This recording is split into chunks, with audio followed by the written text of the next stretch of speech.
Salah satu bahaya COVID-19 adalah menyebabkan pengentalan darah atau koagulasi. Ya. Pengentalan darah ini bisa mengakibatkan masalah kesehatan yang serius. Apa penyebabnya dan bagaimana cara mengatasinya? Salah satu keluarga dari pasien COVID-19 akan membagikan pengalaman, akan membagikan ceritanya. Setelah sang suami meninggal dunia, usaha hasil pemeriksaannya ini menunjukkan adanya pengentalan darah akibat COVID-19.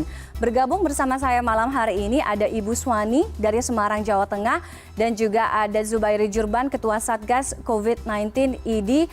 Selamat malam Ibu Suwani dan juga Pak Zubairi. Selamat malam.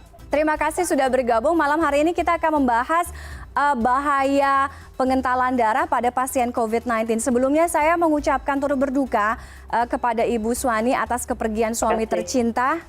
Ibu, terima kasih. Terima kasih. Boleh diceritakan, boleh di-sharing ke kami. Jadi almarhum suami Ibu Suwani ini meninggal dunia tanpa tahu memang punya risiko pengentalan darah atau seperti apa?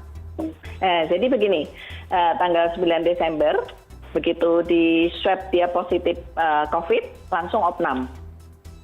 Oke. Halo? Langsung opnam. Ya. Dengan ditangani di rumah sakit swasta di Semarang, diobatin 21 Desember negatif. Sampai di swab sampai 2 kali negatif, udah bersih. Akhirnya pindah ke kamar normal dengan kondisi yang sudah baik. Selama waktu diagnosa Oke, Ibu Suwani, saya tidak bisa mendengar suara Ibu Suwani. Apakah ada kendala atau gangguan komunikasi mungkin? Ibu Suwani sudah kembali bergabung ya, Bu? Terima kasih. Oke, Bu Suwani silakan kembali tadi dilanjutkan bagaimana perjalanan almarhum suami ketika menjalani perawatan sebagai pasien COVID, Bu? Ya, waktu 9 Desember dia opnam, itu diberi pengobatan oleh rumah sakit tersebut ya. Mungkin di rumah sakit tersebut memang waktu diagnosa dia COVID itu juga diberi pengencer darah. Sesudah 21 Desember negatif, di swab 2 kali negatif, pindah ke kamar normal dengan kondisi yang sudah negatif. Bersih dari COVID. Tidak tahunya, besok lusanya, itu mendadak dia tidak bisa napas. Padahal kondisi semua sudah baik. Dan kondisi swabnya juga negatif. Sesudah langsung di dimmer. Di dimmer ini baru ketahuan kalau lebih dari 6.000. Nah, yang saya maksud, habis itu langsung diterapi lagi, diberi injeksi pengencer darah, bisa normal lagi dengan saturasi oksigen 95%, membaik. Mendadak tanggal 31 Desember itu lagi ngobrol biasa normal dengan kondisi yang udah baik ya. Mendadak dia duduk sebentar terus pingsan, 2 jam kemudian tidak ada. Baru ketahuan kalau dimmernya juga naik lagi.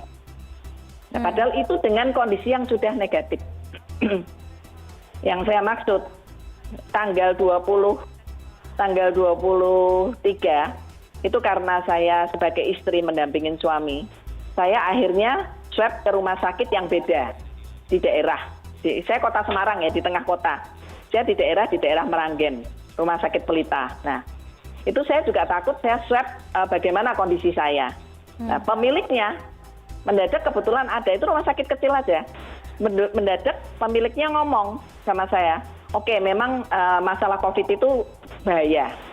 Swab negatif atau positif kita harus kita buktikan. Tapi paling penting yang harus kita perhatikan tuh dimmernya, di dimmernya.